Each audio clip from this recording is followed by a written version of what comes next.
Hi friends, இன்றைக்கி நம்ம ரொம்ப சூப்பரான ஒரு ரெசிபி தான் பார்க்க போகிறோம். என்ன ரெசிபினா முட்டை பிரியாணி. இது ரொம்ப சிம்பிள் அண்ட் டேஸ்ட்டாக இருக்கும். நல்லா ஸ்பைஸியாக செஞ்சுருக்கேன் நான் இன்றைக்கி. நல்லா காரசாரமாக சாப்பிட்ணும் அப்படின்னு நினச்சிங்கன்னா கண்டிப்பாக இந்த மாதிரி ஒரு டைம் ட்ரை பண்ணி பாருங்கள். ரொம்ப சூப்பராக இருக்கும். நல்லா பாருங்கள், உதிரி உதிரியாக ரொம்ப சூப்பராக வந்திருக்கு. வாங்க எப்படி செய்கிறதுன்னு பார்க்கலாம். ஒரு பாத்திரத்தை ஹீட் பண்ணிவிட்டு ஆயில் ஊற்றிட்டு மசாலாலாம் போட்டுக்கலாம். மஞ்சத்தூள், மிளகாத்தூள், கொத்தமல்லி தூள் போட்டுட்டு நல்லா வதக்கிக்கோங்க. இதோட பார்த்திங்கன்னா வேக வச்சுருக்க முட்டையை நல்லா கீறி விட்டுட்டு இதில் போட்டுக்க போகிறோம். போடுறதுக்கு முன்னாடி தேவையான அளவு உப்பு போட்டுக்கலாம். இந்த மசாலாவெல்லாம் முட்டையில் நல்லா இறங்கணும். அந்தளவுக்கு மசாலாவை எடுத்து அப்படியே முட்டை மேலே ஊற்றி நல்லா ஃப்ரை பண்ணி எடுத்துக்கலாம். அடுத்து ஒரு பாத்திரத்தில் ஆயில் ஊற்றிட்டு ஹோல் ஸ்பைசஸ் போட்டுக்கோங்க. ஹோல் ஸ்பைசஸ் போட்டுட்டு நல்லா பொரிஞ்சதுக்கப்புறமா இதில் ஒரு அரை டேபிள் ஸ்பூன் அளவு சோம்பு போட்டுக்கலாம். போட்டுட்டு பொடுசாக கட் பண்ணி வச்சுருக்க வெங்காயம் போட்டுக்கலாம். நான் இன்றைக்கி பெரிய வெங்காயம் தான் எடுத்திருக்கேன். பொடுசாக கட் பண்ணி வச்சுருக்கேன். இஞ்சி, பூண்டு, பச்சை மிளகாய் எல்லாத்தையும் போட்டு நல்லா வதக்கிக்கோங்க. இது நீங்கள் பார்த்தீங்கன்னா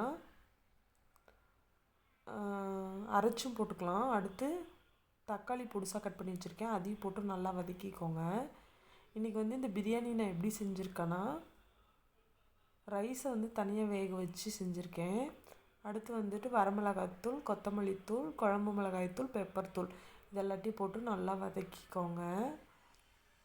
நல்லா வதங்கினதுக்கப்புறமா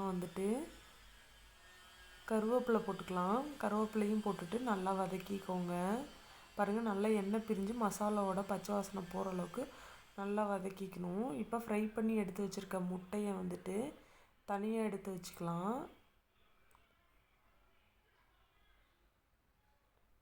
நீங்கள் உங்களுக்கு எத்தனை முட்டை வேணுமோ அதை போட்டுக்கலாம். அதில் இருக்க ஆயிலை அந்த கிரேவியோடவே ஊற்றிக்கோங்க. ஊற்றிட்டு நல்லா மிக்ஸ் பண்ணி எடுத்துக்கோங்க. இப்போ வேக வச்சு எடுத்து வச்சுருக்க சாதத்தை இதோட சேர்த்துக்கலாம். நான் இன்றைக்கி பாஸ்மதி ரைஸ் தான் எடுத்திருக்கேன். இது ஃப்ரைட் ரைஸ் மெத்தடு தான். ஆனால் இது ஒரு முட்டை பிரியாணி ரொம்ப சூப்பராக இருக்கும். ரைஸை தனியாக வேக வச்சு ஹாஃப் பாயில்லாம் கிடையாது, ஃபுல்லாகவே ரைஸை வேக வச்சு தான் செய்கிறேன் நான். இப்போ நல்லா மிக்ஸ் பண்ணி விட்டுக்கோங்க.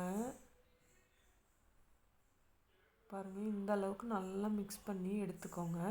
இப்போ நான் ஃப்ரை பண்ணி வச்சுருக்கேன் முட்டையை இதில் போட்டுக்கிறேன். போட்டுட்டு நல்லா மிக்ஸ் பண்ணி விட்டுக்கிறேன்.